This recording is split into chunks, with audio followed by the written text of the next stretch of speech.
In this video, I take you behind the scenes of the Rustic Songbird Podcast, where I interview Grant Norsworthy, who is a speaker and a teacher. He has had success in music and now has a passion for mentoring and training worshiping musicians. So we have a great conversation on the podcast, and I can't wait for you to listen in. I want to invite you to subscribe to this channel for more videos like this coming soon. Make sure to hit that subscribe button, and let's get started. My guest on the show today is Grant Norsworthy. He is a speaker, musician. He has done some amazing work being a child advocate for children that are living in poverty all around the world. And he has a really interesting story that we're going to talk about today from the perspective of someone who's been in the music industry and who has found a deeper purpose and a deeper calling to use their life for impacting other people and for serving in a bigger way. So Grant, welcome to the show. Thank you, Lydia. Hello, listeners. Good to be with you. It's great to have you here, and I love your story. I'm excited to share it with people today, but I'm wanting to mention right from the top that you're coming to us from New Zealand, which I think you're our first international guest on the podcast. So congrats for that. Oh, there you go. Yeah, we met each other, Lydia, when I was living in Nashville, Tennessee. I moved there in 2002 from Melbourne, Australia. I think my accent's Australian, but it could be confused by now. I don't know. It might be a mixture of all of it with a little Nashville here and there, you think? Sure. That's that awesome. Was terrible. No, but I lived in Nashville until very late 2018, but my wife's a Kiwi, which is like, slang for a New Zealander. And so late 2018, with American citizenship in place for both of us and 3 American children, we relocated to New Zealand, which is where I'm speaking to you from now. That's amazing. Well, thanks for taking the time to be on the show today. I'm excited to share some of your story. You're primarily a speaker, but you've got a lot of experience in music, and you use music in your career, and also to inspire and equip other musicians, especially worship musicians and songwriters. So you're a well-rounded person. You've got a lot going on. But I've got you fooled then. Tell me from your perspective, kind of what life looks like for you right now. Yeah, well, New Zealand is on the edge of the world. It's a long, long way away from where the action is. And part of me would still love to be in Nashville, Tennessee, which to me is Music City, USA. It's actually Songwriter USA, I think. Song USA, Music City, USA. That might belong to, I don't know, Austin, New York City, or maybe LA. I'm not sure, but the songwriter and the songs are the main currency, I would say, in that. Actually, the biggest industry in Nashville is medicine, but no one talks about that. But yeah, I loved being in Nashville for those 17 odd years, but I'm very happy to be in New Zealand, where I'm learning new ways to conduct what I call More Than Music Mentor, which is this organization that I'm the owner of and the principal instructor. It's providing online and on-site training for the heart and the art of worshiping musicians. That's my little slogan for it. Love that. So yeah, people who are involved in the Christian church, who are involved in the musical expression of worship, whether they be singers, instrumentalists, technicians, other roles of leadership, I feel like I've got some perspective and some stories and some things that can help them. I do a lot of that online. I used to do a lot of it in person. I went to the US 4 times from New Zealand last year to speak at conferences and go to churches. I had 3 booked for this year, but they've all changed because of COVID-19. But I'm finding ways like this right now to continue doing the work that I love, that I believe is actually more fun for me than being in front of a crowd and singing songs or even writing songs. Getting to help people utilize music more effectively as a way of worshiping God. Mm-hmm. So that's what I do here. And I live here with my wife, Brooke, and my 3 sons who are 13, 7, and 5, Max, Marcus, and Casper.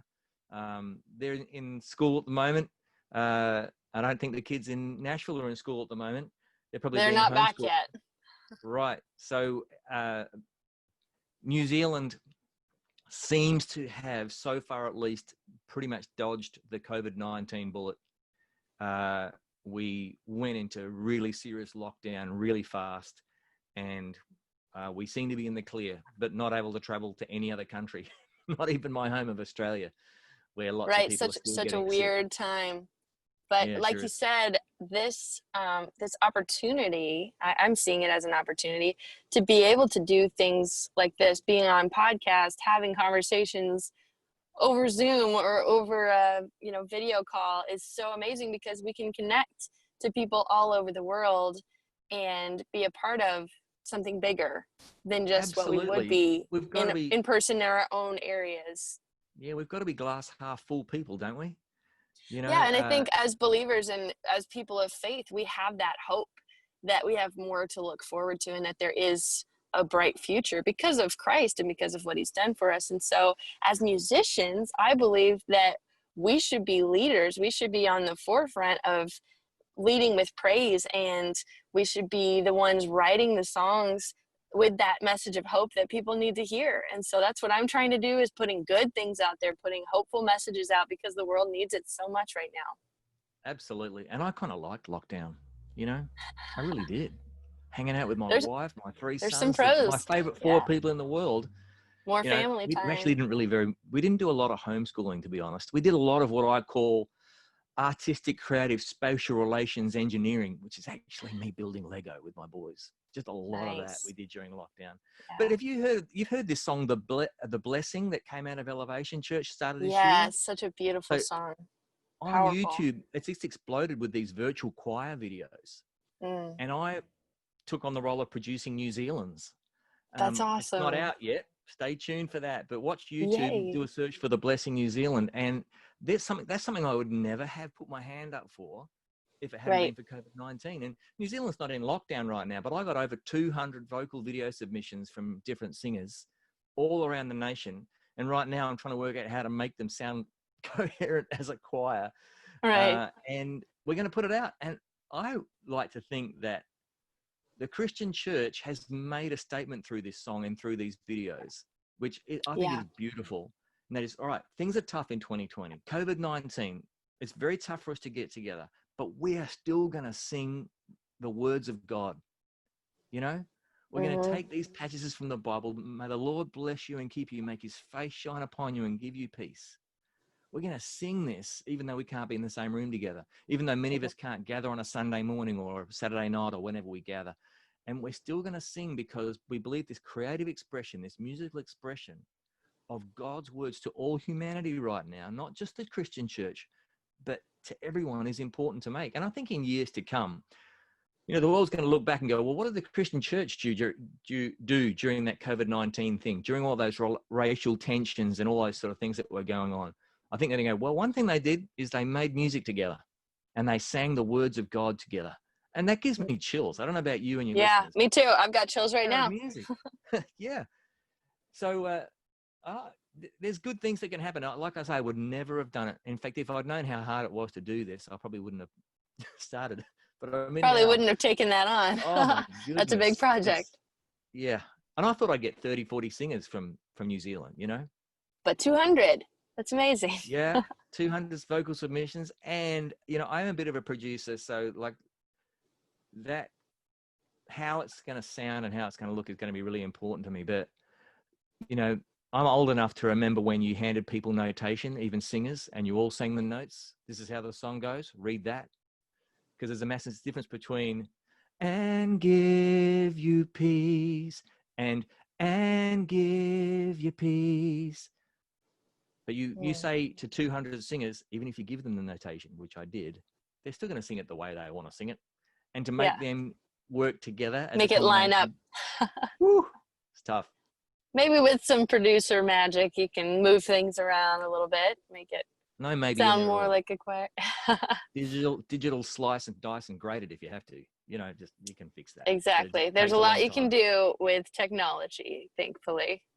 Well, Yeah. let's talk about what you see as things are changing. What do you think the music, especially worship music, is looking like moving forward? I mean, we've mentioned that people are collaborating more. You're seeing people that are doing things differently. They're figuring out ways to work together, figuring out ways to connect, even in this way. And I don't think it's going away anytime soon. I think video is just going to keep growing. And so, what are some other ways that you're seeing as changes as we're shifting to this new worship music culture? Yeah, well, I actually see a very definite fork in the road that's looming for us all. And if we take the left fork, I'll be really, really disappointed. And if we take the right fork, I think it'll be absolutely beautiful. And I'm speaking about the Christian church here, you know, and maybe you've got some listeners who aren't of the Christian faith, but you know, for 2,000 years, people who have called themselves followers of Jesus, we've gathered together in the same room together. And part of what we've done together is sing songs. And it's not just roll out the barrels, you know, it's like we're singing prayers to God. We're singing praises of God, and we're also using songs to remind each other of truth about God. To me, there's sort of the three categories of songs that we would choose to sing together. And with COVID-19, and I don't know what situation your listeners are in right now. I know it's very different across the US and different regions and around the world, indeed, where some churches are still gathering together in the same room together. Some are like reduced numbers. Some are streaming their services. Some are pre-recording the music part. Some are leaving the music out because it's just too hard. It's so much production. So what do you see as that fork in the road? Yeah, to me, I think people during this lockdown phase, or when we're gathering together in the one room is restricted or impossible, I think people, individuals, and maybe even communities of people are going to go either, you know what? I don't really need this music part of what we do. I'm going to just watch even after lockdown. In fact, I'm not going to sing in my living room with some, you know, musician trying to get me to. They haven't even put the words on the screen for me, you know, like. So either we're going to undervalue what we did musically, or we're going to be reminded, and this is obviously, I hope, what we do end up with is, wow, I really missed the actual interaction of me being in a room with other believers and reminding each other of truth about God and having this opportunity to have a really well-crafted prayer put on my mouth for me, inviting me to sing it. Because, you know, I've been really deeply concerned, to be honest, Lydia, where before COVID-19, it seemed to me there was this growing confusion in Christian churches about whether those musicians, the singers and instrumentalists, were performing for us in some sort of weird way, or whether they're inviting us to sing with them and recognize God as the audience.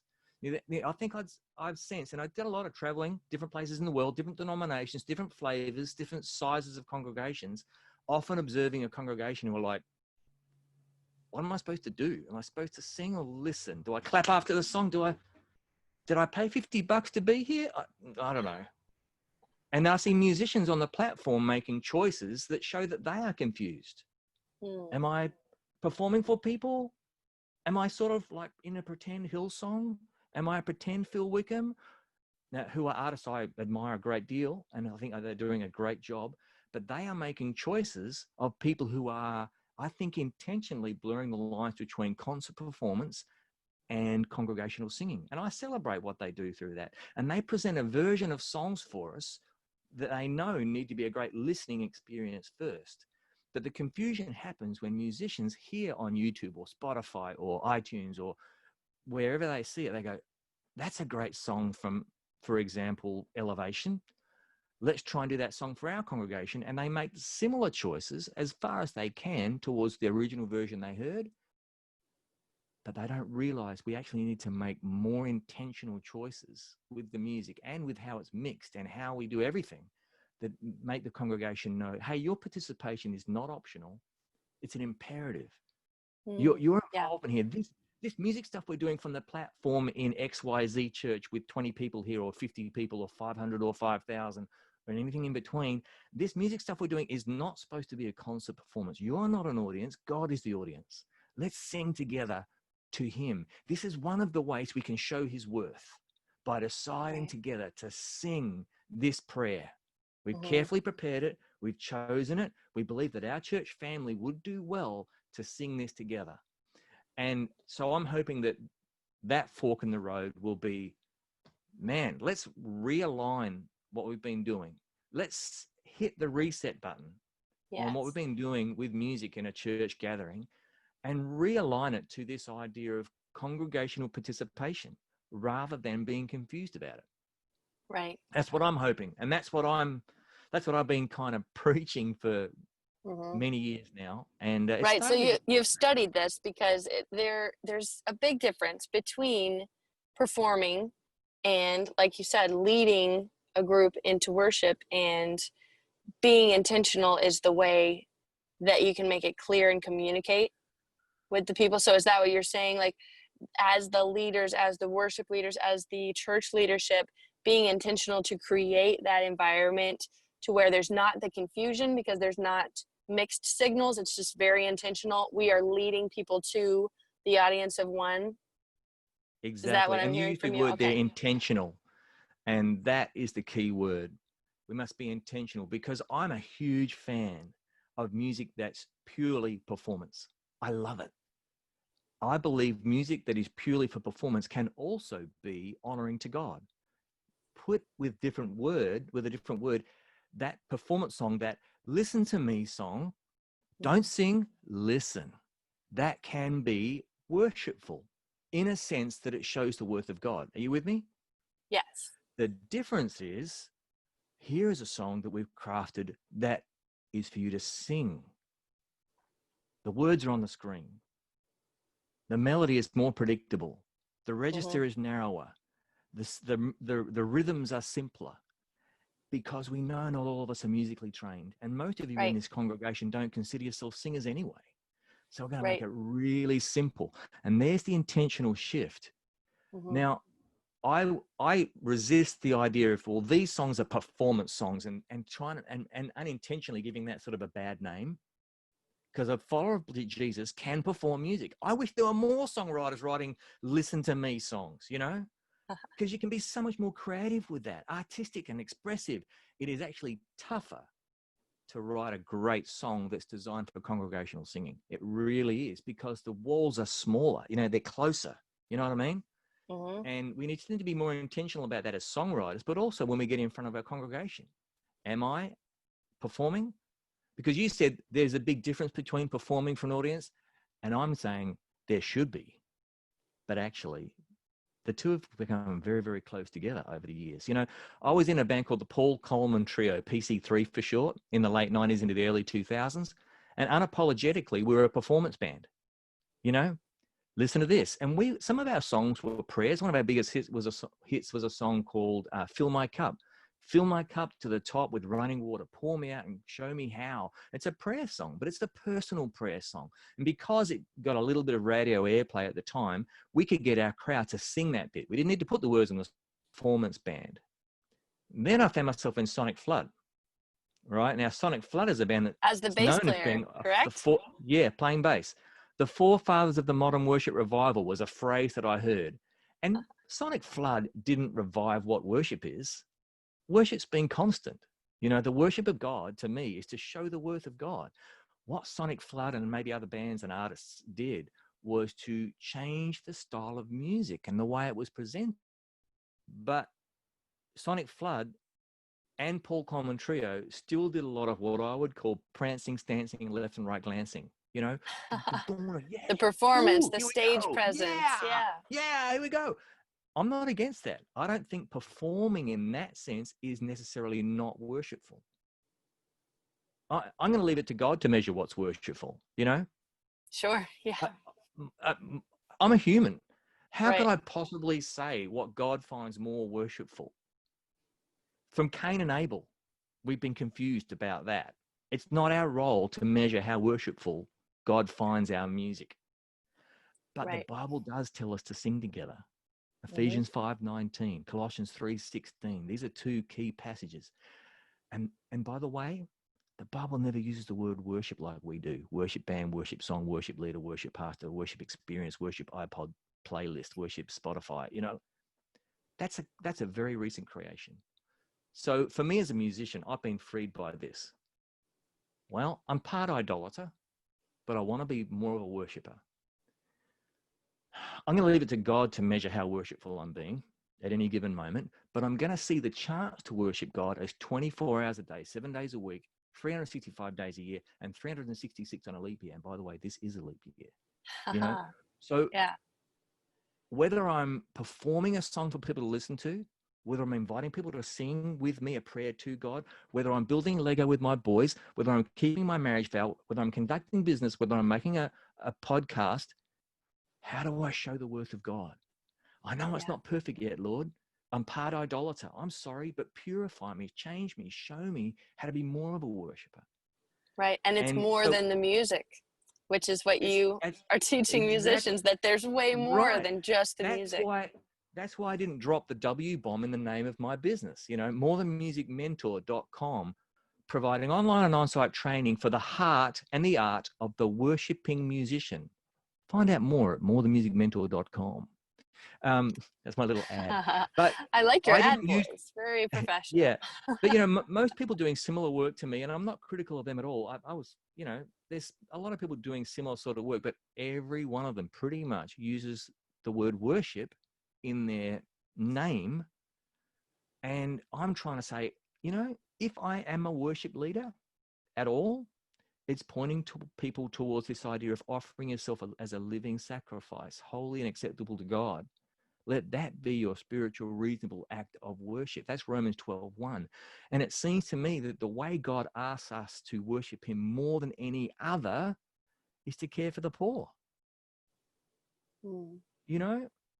Care for those who are in need. Be compassionate. Make selfless choices. Be a person who's carrying your own cross. If you want to worship God in spirit and in truth, then realize the Bible never tells us to define singing together as worship. Is that a bombshell? I don't know. I love the Christian church. If that's critical, please forgive me. I'm not trying to be a finger wagger, but the critical change for me was me while I was in Sonic Flood going, oh, when they say worship band, they mean a band that's leading congregational singing of prayers to God. I get it. And when they say worship song, they mean a song that is suitable or should be suitable for a congregation of people who don't consider themselves singers to sing together. And they are focused towards God and they are more biblical. That's what they mean. Okay. I decided maybe 14 years ago to stop using the word worship as an ineffective adjective, to especially glued so closely to what we do with music in a church gathering. Ironically, I am more passionate than ever to help the church correctly value this activity of singing together as one of the ways we worship God. Because One beautiful, of the powerful ways. things, one of the ways. And it's perhaps more important than we realize.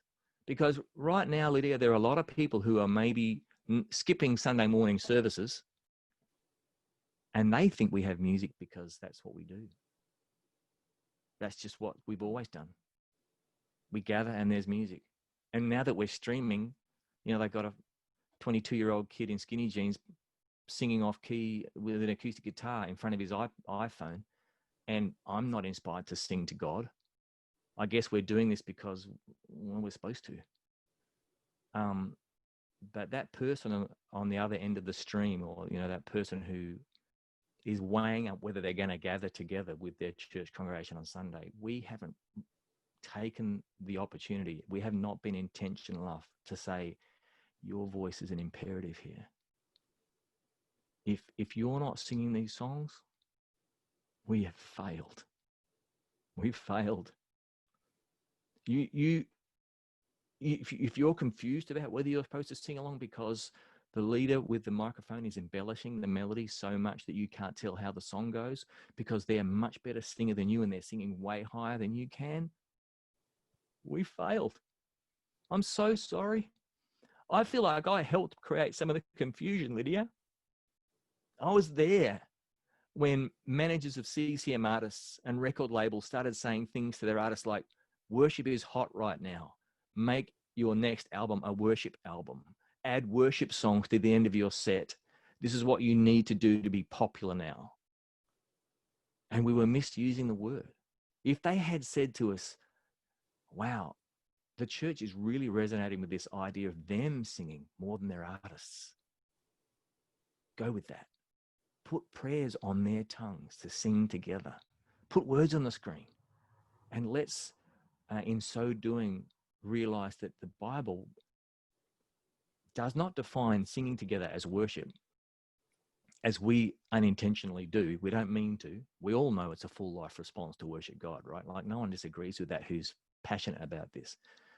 But we want to sing together because it's biblical to do so, for one thing, and it breaks down barriers that seem not to break down in other ways. It thins the membrane between humanity and divinity in ways that don't seem to be commonly done elsewhere. And I'm a believer that very often on Wednesday, when that person has forgotten what the Bible reading was and they've forgotten what the sermon was about, they might still be singing the refrain of that song we presented. Yeah. And the words of God are still on their hearts. You know, this singing together is more important. And it's not something we do just because we do it. And I believe that this activity that the Christian church is sort of known for, of gathering together and singing worshipfully together, it only comes into correct focus in the context of a life surrendered in worship. If we see that gathering together as the sort of the purest form of the highest point of our worship, then it becomes less valuable than it really is. And that should, you know, most of your listeners are songwriters. And so that's the thing for me, you know, like, be intentional. Decide very early on in the song that you're writing whether this is suitable for congregational singing, or whether it really needs to be a performance song. And don't think that one is the ugly stepchild and the other is the real thing. You'll need to make different choices. It's got to be simpler. It's got to be singable to Joe and Jill average. It's got to be more closely linked to biblical text, accepted theology of the Christian faith. But if you're writing a song to be listened to, take big risks. Be dangerous. Tell that personal story. Come up with some analogies that are more than water or mountains, you know. Right. Come up with more interesting rhymes and rhythms and go for it. Go for it. There are more than 12 notes. You know, there are only 12 notes, but there's more than 7 notes you can have in one song. You know, if you're writing songs for performance, it's tough to step outside the diatonic key of a song if you're writing for congregational singing. It's tougher to write a great song that's suitable for congregational singing and still have it with artistic validity.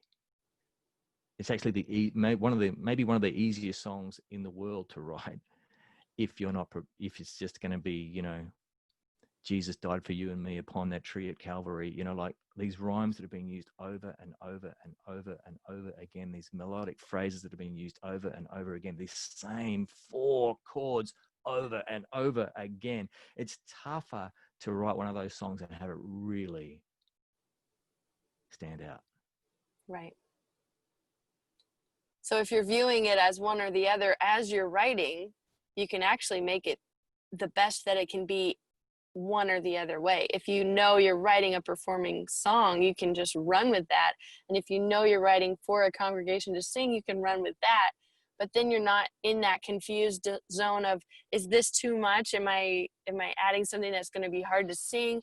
If you know who you're writing for, whether you're writing for the artist to sing or if you're writing for the congregation to sing that may not be singers, then it gives you more of a direction when you're sitting down writing that song.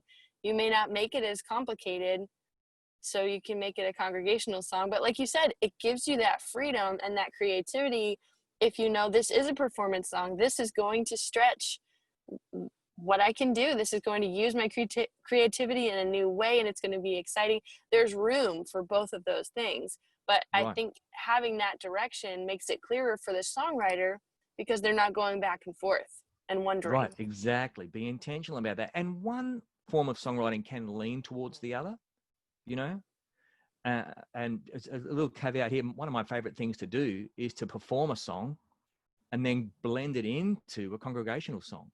Like my son Marcus, who's 7 years old now, he came to my family by adoption, and I found myself wanting to write this very personal song about how Marcus came to our family and how he changed my perspective on what it means to be adopted by my Heavenly Father, you know? And then I wanted to share with everybody that, you know what, even if your mum and dad share DNA with you, if you are a follower of Jesus, we've all been adopted by God. And in a wonderfully mysterious way, Jesus is our brother. Yeah, that's a listen to this song. And I believe that thought can be showing the worth of God. It's worshipful, but the song is so personal. Even though the chorus sings, "We are all God's children," that it was too high for them, So I present it. Listen, stay seated. Listen to this. But you know what I do? Right at the end of the song, before I finish, I blend it into "Father, I adore you. Lay my life before you. How I love you." And I get my crowd, my audience, my congregation. I don't decide which they are, by the way. People, more than music, I want them to connect with the creator of the universe.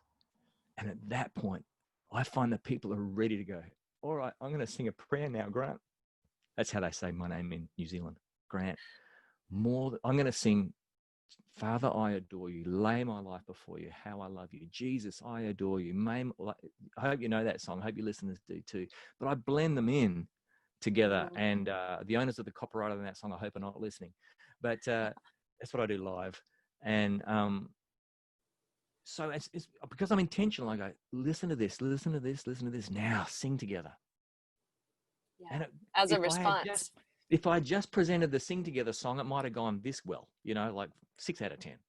But when I've set it up like that, it's just beautiful. Like I've done it 100 times, and it's just like, wow.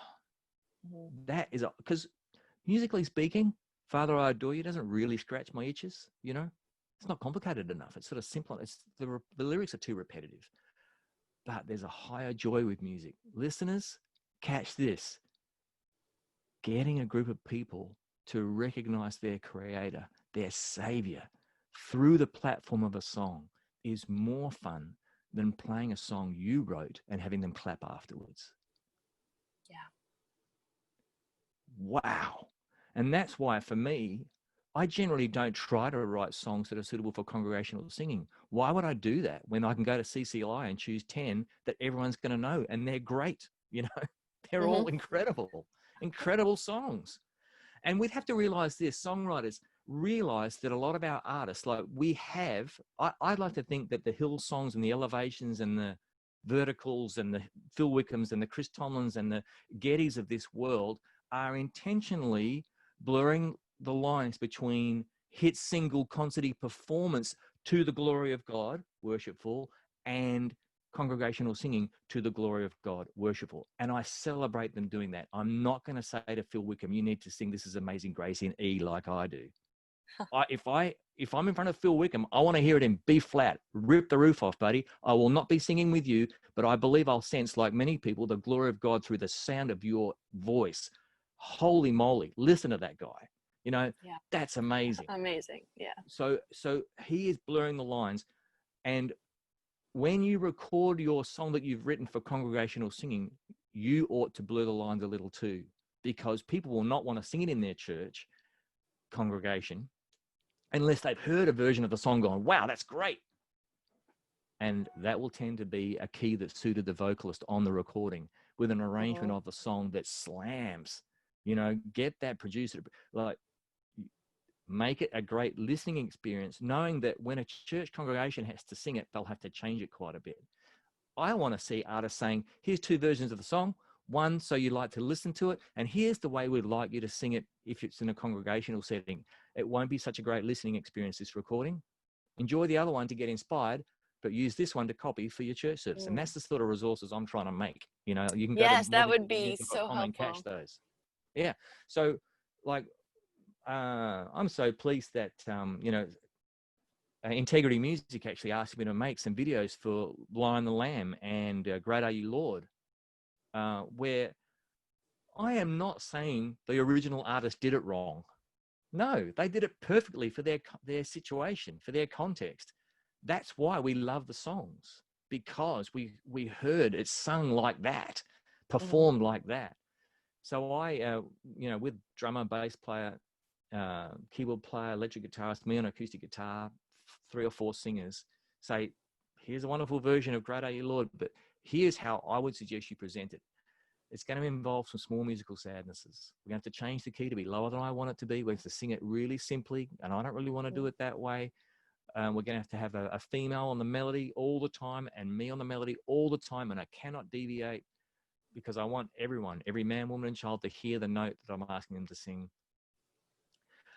But the small musical sadness is replaced by this higher joy, because then the congregation gets to sing it, and that is genuinely, genuinely more fun than me impressing people with my cool arrangement. Yeah, I think that's something that's missing, because we want to bring an excellent version of the song that we are inspired by to the congregation. But like you said, there's so much that's lost in trying to copy the artist or the original recording. And that's a practical thing to do, is to change the key to where it's more singable for a congregation. I change the key a lot because, you know, I'm not going to sing in Chris Tomlin's key either. I'm going to bring it down to C or D or something that's comfortable for me to lead and comfortable for the average singer to be able to sing along. And like you said, you mentioned arrangement is another easy way to adjust to a congregation singing. They might not hit the high notes. They might not be jumping up an octave. You could stay in that octave and just repeat it one more time and maybe Lydia, that's not true. There's so many things you can do. I'm trying to be funny here. You just said they might not jump the octave. No congregation will jump the octave. None. It will not happen. They can't. There might be, if you've chosen a key, Lydia, where you can jump the octave, that might be you, and if you're a singer, and I'm assuming you are, that might be you and 20% of the women who can jump that octave. So I love the octave jump. You know, the first time I did an octave jump trying to lead a congregation was a song called Lord, I Need You from Maya, right? Right. Maya?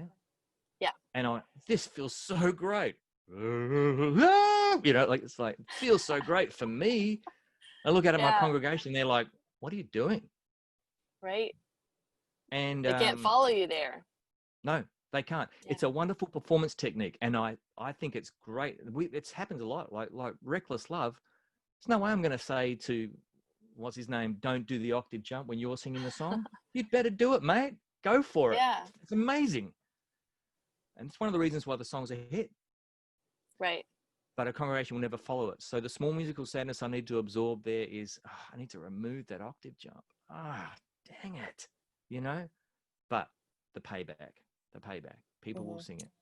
Yeah, and you mentioned also simplifying, so bringing it down, whether it's making it an acoustic version, making it simpler, maybe introducing the meaning behind the song, or leading people into what the song is about or what the song is saying, because then they're singing it from their heart and they're not just singing whatever words are on the screen, especially if it's a newer song, they're learning it, or if you want to get a message across that helps them to connect with the meaning of the song. So there's a lot that you can do in a worship, in a worship service, like in a congregational setting where you're leading others to sing it. There's ways that you can be intentional and bring them into that song, and it's beautiful in that simplicity. Yeah, absolutely. You need to have a sound that leaves a congregation-sized gap. That's my way of thinking about it. I'm sort of very visual. And this affects how the audio engineer is mixing, by the way. You know, to me, it's prominent melody and lyric of the song. And I advocate for a male and female register for that the whole time. That's not the way I want to listen to music, by the way, a female up here and a guy an octave lower. But that's the way to let everyone in the congregation hear their note, whether they're male, female, or a child. And then a simple instrumentation that embraces that melody with enough space so that the congregation subconsciously at least is going to go, oh, there's a gap for us, you know, there's a gap. But what I often hear from the players, drummers, instrumentalists, singers, and the mix is a mixed signal. Don't, you know, sing with us, but don't sing with us. Sing with us, but don't sing with us. And they're simultaneous. And we don't mean to be doing that, because if you say, everybody stand together, we're going to sing, and then we start a song where there's this barrage of sound that's like being hit by a tidal wave, and then it's in a key that no one can sing, and it's just a high tenor guy leading it, and he's embellishing it, you know. Check this out. He doesn't mean to. I'm not questioning his heart. He's just not being intentional about leading the congregation. Mhm. Then we have a congregation who's like, am I supposed to sing? Am I not supposed to sing? You know, that mixed signal. And I'm advocating for, hey, everybody, listen to this. Or, hey, everybody, let's sing together. Be really clear. Yeah. And I think there's a place for listen to this in a church service. Sure. Here's the song we're going to do next week. Or Within the same set. yeah, but just be very, very clear with what your signal is.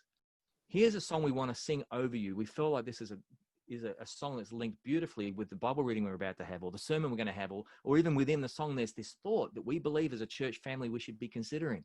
We're going to sing it for you. Please listen. But the words are even going to be on the screen so you can hear everything that we're singing. But we don't want you to sing right now. Then put it in your key. Carve it up, girl. You know, do it.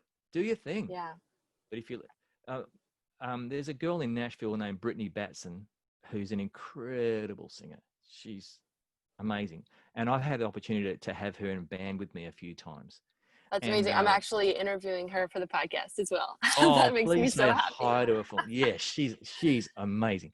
Anyway, so we were at an event a couple of years, just last year in Nashville.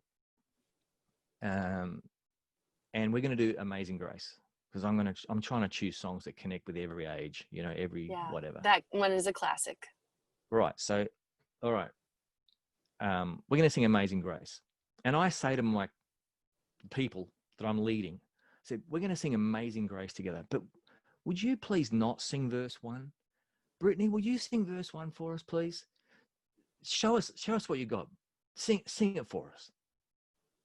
And we listen, and she carves it up. You know, she does all the things that make her a great singer. And then we sing verse 2 together. And she knows to go completely straight, simple. And I'm an octave lower than her. And my other girl singer, she's also on the melody. And my congregation sing verse 2 10 times better than they would have if I just said, let's sing together from verse 1. And they're probably singing 100 times better than they would if all three of us singers on the platform have been trying to show how we perform Amazing Grace. Because is it amazing or is it amazing? And is it once was lost but now I'm, or is it once was lost but now I'm found? Which is it? Well, I don't care as long as we sing it together. you know, as long as we try and as long as we guide our congregation to sing it one way or the other by us on the platform being unified on that. And that makes all the difference to whether your congregation can sing. And especially when you've got in-ear monitors, you might have 4 singers on the platform. Well, I don't like Stephanie's voice, mute. I don't like John's voice, mute. I'm going to sing like a soloist. And then you're totally unaware, or we'll turn them down, you know. Then you're unaware that you're singing 4 different versions of the melody. 4 different versions of the melody simultaneously. Is there any little wonder? Is it little wonder that congregations going, they don't know how the song goes? I guess I don't know either then. I'll listen, stand here dutifully, moving my lips a little bit. And we didn't mean to go, don't sing with us, but we did. Yeah. Man, it's so good to just think through that as a leader, as a musician, and to have that plan in place of saying, you know, this is when I'm going to invite people to sing along. This is when I'm going to invite people to listen. And then it's very clear. It's communicating to the people, okay, what do I do? They're waiting for us to give them that cue. And like you said, if we're giving mixed signals, then they won't know which cue to follow. And they're going to have a much better response one way or the other. Exactly. And I think having this agreed goal of getting the congregation singing has this beautiful byproduct, unity. You know, you don't need to try and make people be unified. If you do, you actually try and convince them that your version of unity is what we should be going for. You know, Dietrich Bonhoeffer tells us those who love their idea of unity will actually destroy it. I agree with him. The way you bring about unity is to have an agreed, measurable goal. Humanly measurable goal. And church, we are called by God to worship him. Yes, we are. But realize we are in a culture today where there is a lot of confusion about what it actually looks like in a human measurable way for God to be worshipped. Right? A typical team, I'm going to slightly exaggerate here, but I do these workshops, these more than music workshops, and I walk into a room and I think there might be a sound engineer who his objective, his goal is to create a great mix that's a great listening experience for the congregation, as close to the MP3 as possible. There might be a drummer who his objective is to play drums the way he likes to play drums. He loves playing drums. That's why he's there. Electric guitarist is more excited about his other band and wants to try out those chops that he's using and the pedals he's bought because he wants to hear how they sound, so he's better at his other band. You know, there might be a singer who's up there who's going, I desperately want to get to that transcendental state that I define as being worshipful. You might have a musical director who what they want, their goal, is that the band will just play this song with no mistakes for once.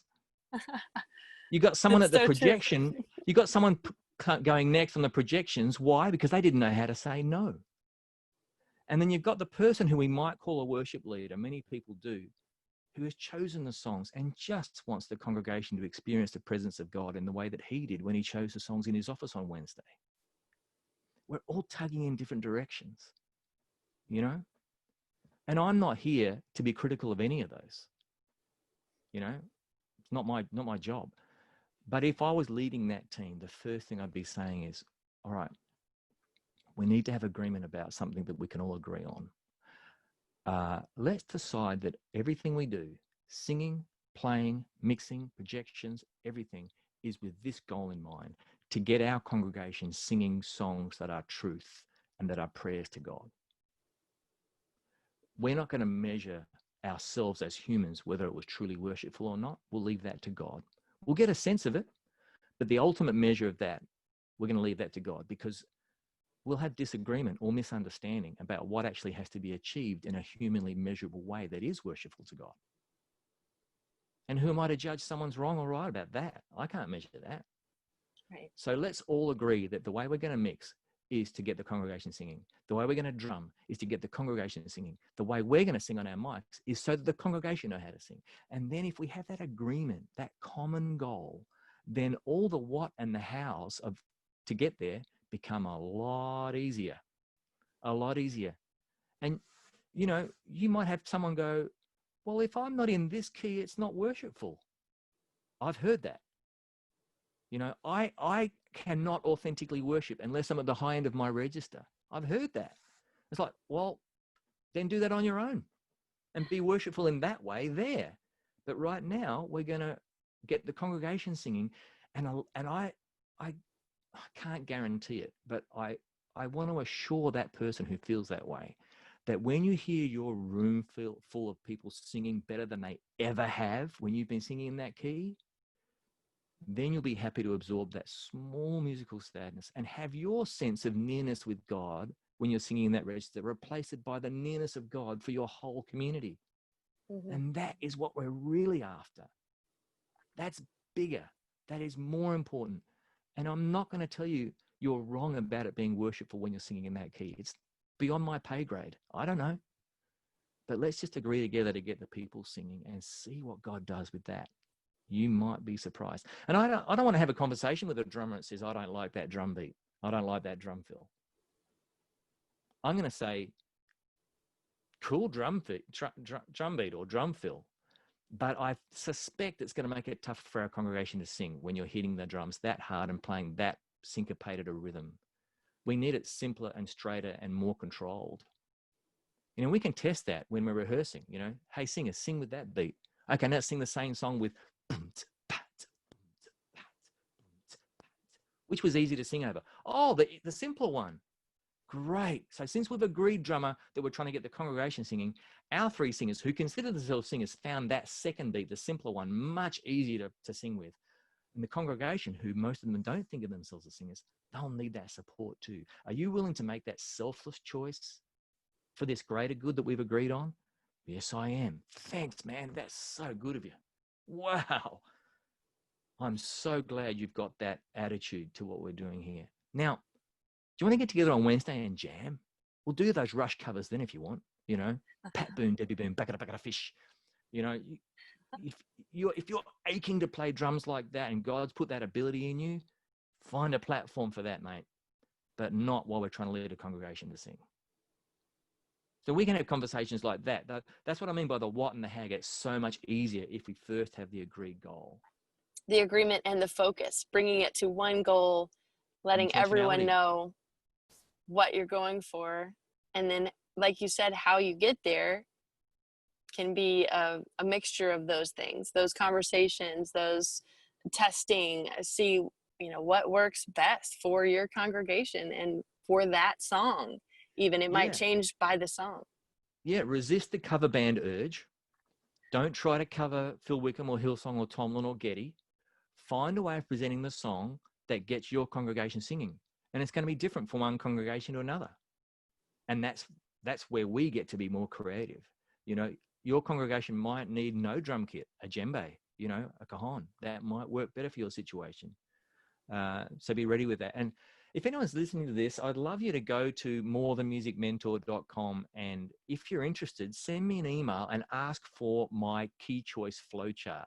I've got this very simple single-page PDF, and maybe I'll send it to you, Lydia. Maybe you want to share it with your people. Sure, we could share a link to that. That would be really helpful. Yeah, or I'll give you the physical PDF. You know, it's only a couple of kilobytes, but flowcharts like, here's a question, answer yes or no, go left or right. You know, those sort of flowcharts. Mm-hmm. And it shows my approach to key choice. And the first question is basically, it's a bit more wordy than this, but it says, are you leading congregational singing or are you performing? Which side of this flowchart do you want to go down? And basically the performing one says where you feel best, where it rips your voice the most, you know, where it's like, where's your sweet spot? And we know where that is. So us singers, do it there. That'll be great. But the other one is the melody needs to fall as closely between middle C and an octave above for women and middle C and the octave below for men. And if the song is too wider in register, which it will be if there's an octave jump in it, realize you're going to lose people. So do all you can to stretch that C to shining C. This is a little phrase that every choir master of yesteryear used to know. If you can get the melody, not the key of the song, the melody to fit between C to C, that is your most congregational key. And I break that rule all the time. Stretch it, you know? Stretch it, because you cannot, to me, In Christ Alone is a great song to sing. Amazing Grace, My Chains Are Gone. They are great songs to sing, but they break the one octave rule for the melody. Like a flood. I'm going to lose people for that one note for, you know, very short amount of time. Mm. So you can stretch the rule, but I hope that would be helpful for people. Love to share that PDF with you. That would be awesome. Thank you so much. I appreciate you sharing from your experience and, you know, what you've learned and also what you're helping other worshiping musicians to do to expand from you know, maybe how they've done things before and to be excited about the possibilities of leading a team and leading a congregation in a more focused, unified way and using music to do that. Yeah, I appreciate you sharing. You're welcome. And it should also create that clarity for songwriters. What sort of song am I writing? I think that's so helpful. Thank you for sharing your time today. What's the best way for people to connect with you and keep in touch and see what you're up to? Well, it might be easier for people to remember morethanmusicmentor.com. Morethanmusicmentor.com. That's my website for this training for the heart and the art of worshiping musicians. That is also within a website that's grantnorsworthy.com, but my Australian accent abuses the letter R. I don't know what to say. So to spell grantnorsworthy.com might be difficult, but you might, for the people who are watching this, you might even put that on the screen, grantnorsworthy.com or morethanmusicmentor.com, and emails sent to me through that site go straight to me. But I'm also on Facebook, Grant Norsworthy, and all the other places. You can find me, Grant Norsworthy. I appreciate you and all that you're doing. Thank you so much for your time, and thanks for being on the show. You're welcome. Thanks for having me. If you enjoy this podcast, I want to invite you to become a patron and join our community on Patreon for Rustic Songbird. You can check out all of the details by going to patreon.com/Rustic Songbird to support this show and be a part of our Patreon community. Thanks for watching the behind the scenes of this episode of the Rustic Songbird Podcast. You can check out all of the previous podcasts by going to rusticsongbird.com/podcast for interviews with people in the music industry to encourage you and inspire you to take that next step in your music career. I appreciate you watching this video, and I want to invite you to subscribe to this channel for even more videos like this coming soon. Make sure to hit that thumbs up button and hit the bell to be notified every time we have a new video. All right, catch you next time.